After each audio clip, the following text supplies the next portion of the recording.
when you look at the fight, Tyson wasn't 100%. Ngannou surprised everybody. He boxed well, and I'm sure he surprised a lot of people. Dan, what about Francis Ngannou's boxing career? Where's that going to go? I honestly, Dan doesn't want to talk about it. Come on, Dan. I think the PFL have just got the best combat sports athlete on the planet, is what I think. No, look, honestly, I think Francis, it's in his contract, he can divide his time. He can do MMA, he can do boxing. He's quite clearly showed us that he's capable of competing at a high level in boxing. What I will say is when Tyson rematches him, if that happens, it will be a very, very different version of Tyson Fury. He'll look a lot sharper. 100%. We were saying I agree. that there's no way that he can lose. Francis Ngannou going in there tonight. There's no way that he can lose.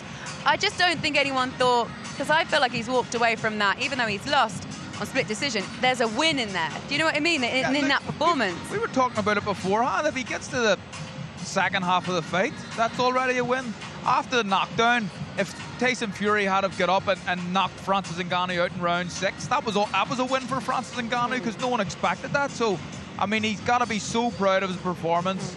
So proud of his performance. And what the boy said is absolutely right.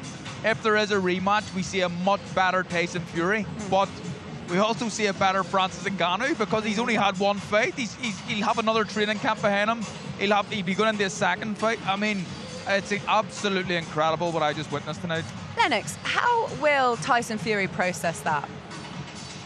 Very simply, he has to go to the gym. He'll look at it. He won't be happy with his performance. He's going to say to himself, "Why? This is the way I looked," you know. And then he'll look back and say, "Well, what did I do? You know, what could I have done better?" And then he'll go to training camp and get into great shape and work it all out in training camp. Because sometimes a performance like this could rattle a fighter, for example. Unless he's going to go away and go, look, this was an under-par performance, I can put it behind me. Does it make him a more dangerous opponent for Usyk? Look, mentally he's very, very strong. It'll be maybe an issue over the next few days, but he'll soon forget about it. He'll rationalise things. He'll know it was just a really, really poor performance. He'll need to be on it for the next fight, whoever it may be, if it's Usyk or Ngannou or whatever. He'll need to prepare better as well. Let me ask you a question. Who does Ngannou fight next? Well, I mean, on that performance, he beats a lot of good heavyweights. Would you put him in with a Wilder or someone like that? Oh, we just kind of talked about that, me and Dan. Imagine him against Wilder. What a fight that would be. Yeah, it would be unbelievable. And who wins it? No one really knows. It is going to be Alexander Usyk and Tyson Fury. We already knew that. We're not 100% sure still of the date, so we wait to find out. And I suppose we also wait just to see how Tyson's going to come back and whether or not he is actually hurt and needs a little bit longer. The 23rd of December was the first date, or the closest date that was being thrown around. It will be out here, though. That is one thing that we definitely know. If you're Alexander Usyk and you're looking at Francis Ngannou as a slightly shorter fighter and someone not necessarily with the same skill set, but only in terms of a shorter fighter going up against Tyson Fury, are you looking at thinking, what do you take, physique-wise? Are there any ideas? He's similar in height, but that's about it. He's a completely different fighter to Francis Ngannou. Francis Ngannou is just a big, athletic powerhouse.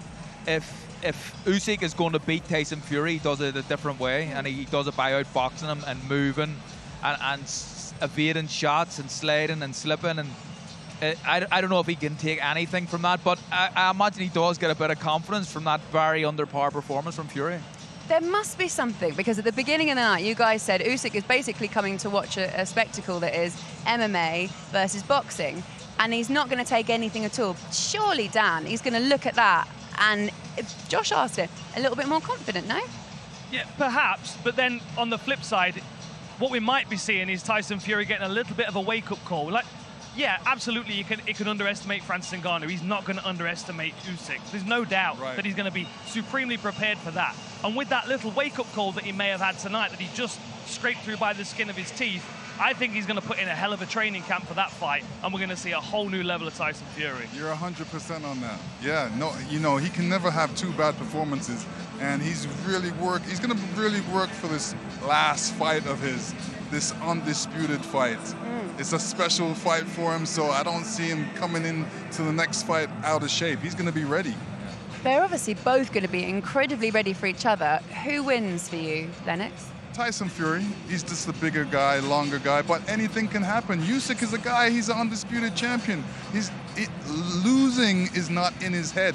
He's a winner. They're both winners. So when you get two winners, you get a great fight.